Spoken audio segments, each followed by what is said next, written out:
Patulog na ang mag-anak na ito sa Tandag, Surigao del Sur nang biglang yumanig ang magnitude 6 na lindol. Nagsilabasan din ang mga pasyente ng isang ospital sa lungsod. Sa bayan ng Tagbina, napatayo rin mula sa higaan ang lalaking ito nang maramdaman ang lindol. Ang isa niyang kasama sa bahay tumalon mula sa terrace pababa sa kanilang garahe. Nagtipon sila at nagmatyag hanggang humupa ang pagyanig.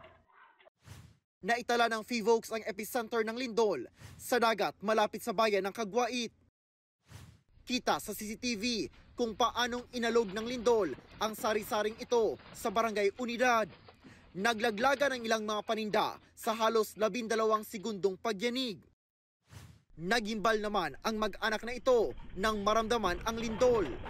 Ayon kay Yus Cooper, Sheila May Barshal Humanoy, ligtas silang mag-anak pero may mga gamit silang nabasag. Wala ring naitalang sugatan.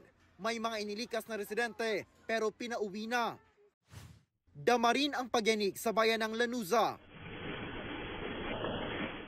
Ramdam din ang lindol sa San Francisco, Agusan del Sur.